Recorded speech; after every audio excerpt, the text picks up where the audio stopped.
Heute verlegen wir die Gleise unserer neuen Schmalspuranlage.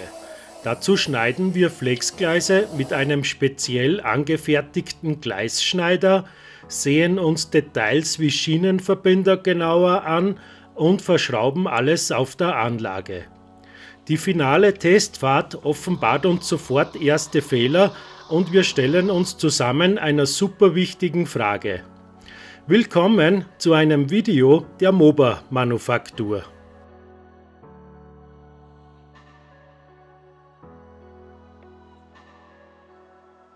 Das verwendete Gleismaterial stammt von Rocco und ist in der Spurweite H0E.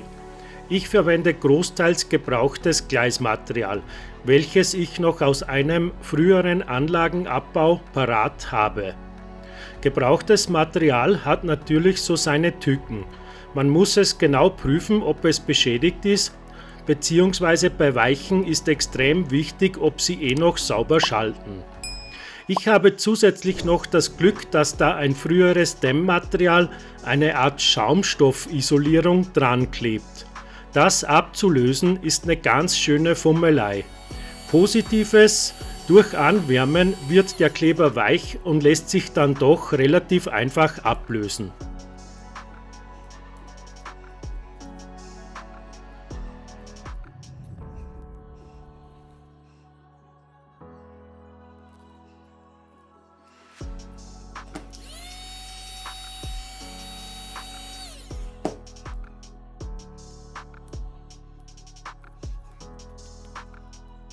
Ein sehr hilfreiches Werkzeug ist generell die Rocco Gleissäge. Da ich aber zu faul bin, alles manuell zu sägen, benutze ich sie eher nur zum Markieren der Gleisschnitte. Es gibt von anderen Herstellern auch sogenannte Gleisschneider, also eine elektrische Variante ähnlich einem Multitool. Ich habe aber bereits ein Multitool und habe beschlossen, mir selbst so einen Gleisschneider zu bauen.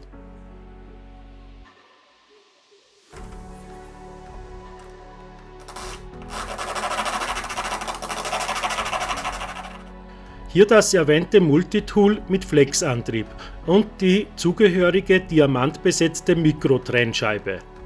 Zuerst brauchen wir einen Holzanschlag zur Auflage der Gleise.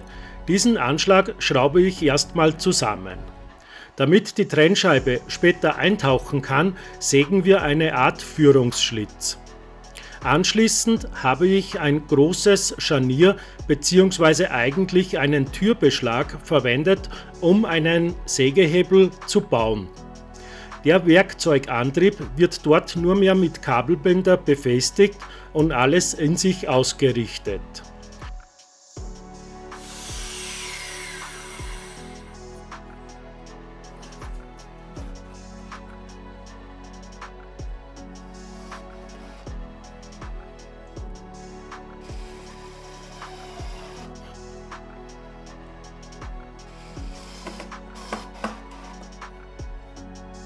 Das Ausrichten und Festspannen ist sehr wichtig, um sauber im Winkel passende Schnitte zu setzen.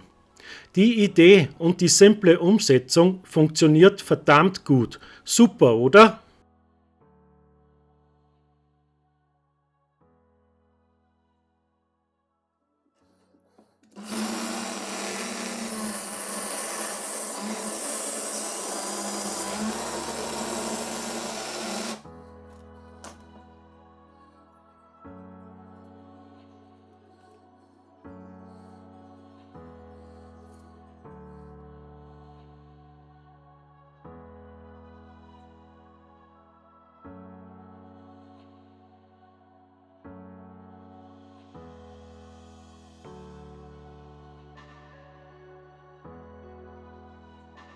Schienenverbinder gibt es in zwei Varianten.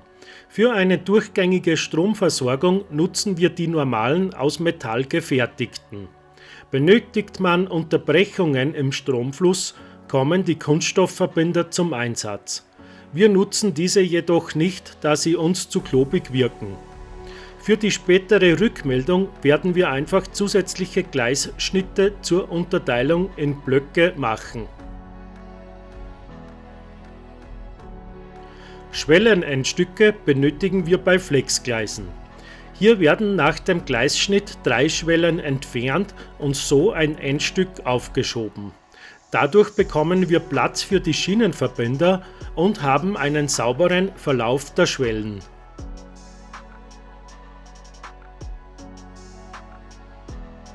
Vorläufig werden die Gleise nur ausgerichtet und einfach mit Schrauben und viel Feingefühl befestigt.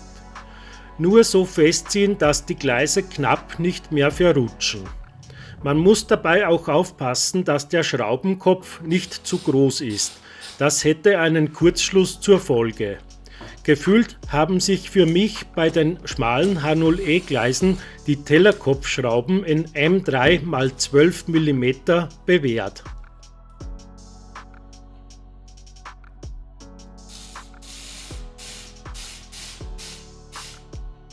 Wenn man Flexgleise in Kurven verlegt, verschieben sich die eigentlichen Schienenprofile. Um diese ein wenig zu halten, nutze ich Holzfixierer. Abdruck der Schiene im Holz und mit der Gleissäge 2 bis 3 mm einschneiden. Bei Bedarf dann einfach auf das Flexgleis raufdrücken. Dann legen wir endlich mal richtig los und starten die Verlegung im Bahnhof. Zuerst werden die Weichen ausgerichtet und befestigt. Anschließend verlegen wir die Bahnsteiggleise, markieren die Längen, schneiden die Flexgleise zurecht und testen, ob es passt. Bei Bedarf schneiden wir nochmal und wenn es sein muss, nochmal. Entgratet wird nur mit einem Stück Hartholz. Eine halbe Holzwäscheklammer funktioniert da super. Dann noch Schwellenendstück und Schienenverbänder drauf, ausrichten und befestigen.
Die ersten paar Gleise ziehen sich noch ein wenig.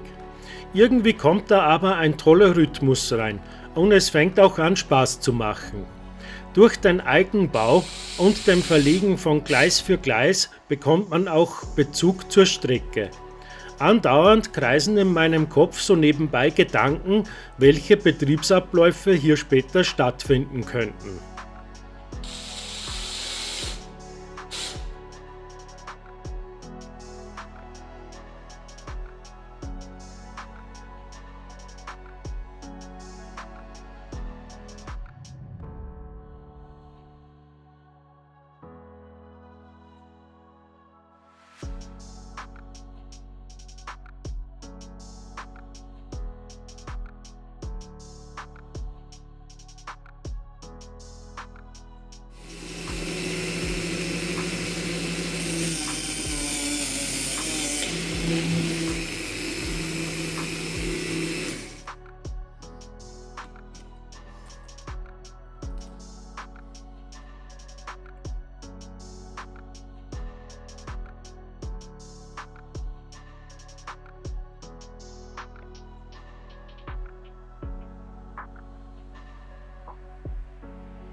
Die schwierigeren Stücke, nämlich die kurvigen Streckengleise vom Bahnhof nach hinten zum Schattenbahnhof, habe ich mir zum Schluss aufgehoben.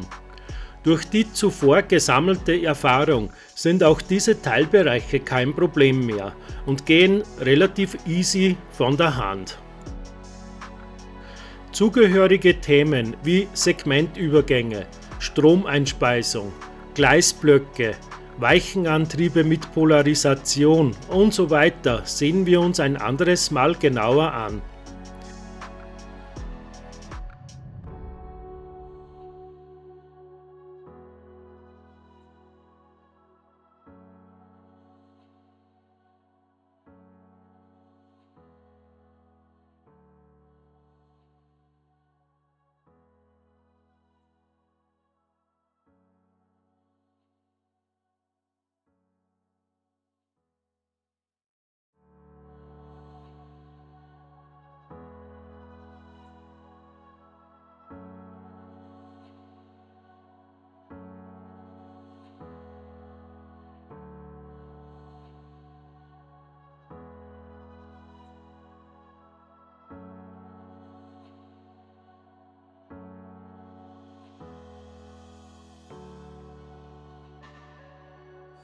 Nach circa 5 bis 6 Stunden ist dann auch alles ganz ordentlich verlegt. Nun säubern wir die Strecke ein wenig und reinigen die Gleise mit dem Rocco Rubber für sauberen Kontakt.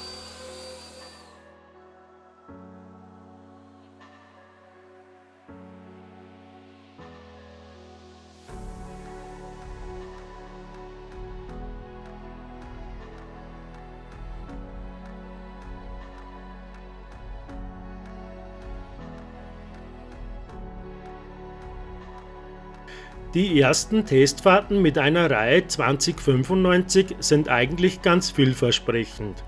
Sie schafft sogar die massive Steigung vom Sägewerksanschluss, obwohl sie 2 beladene Rundholzwagen am Haken hat. Super!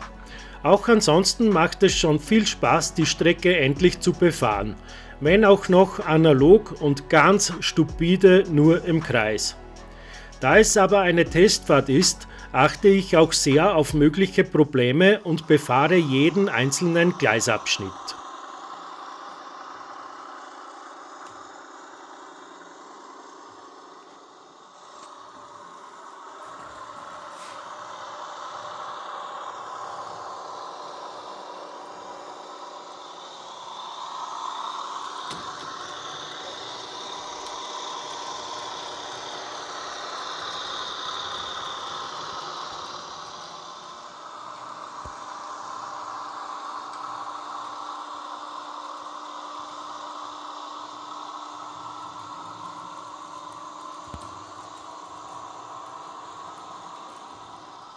Und natürlich gibt es auch erste Probleme.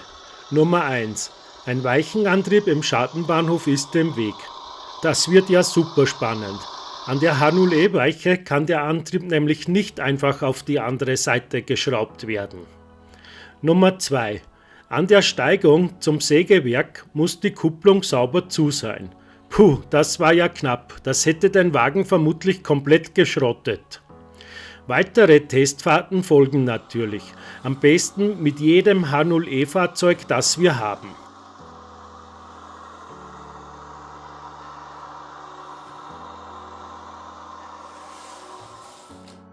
Jetzt sprechen wir über eine mögliche Segmentdrehscheibe.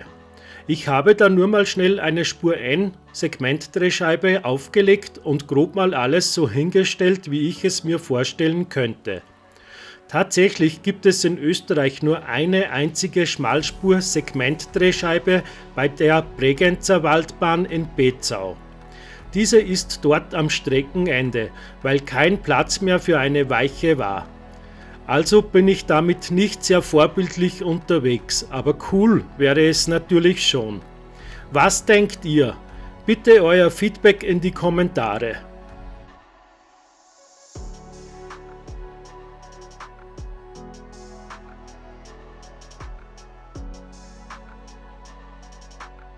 Bitte liken, hypen und teilen nicht vergessen.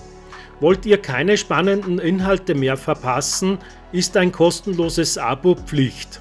Danke und bis zum nächsten Mal, Hans von der MOBA Manufaktur.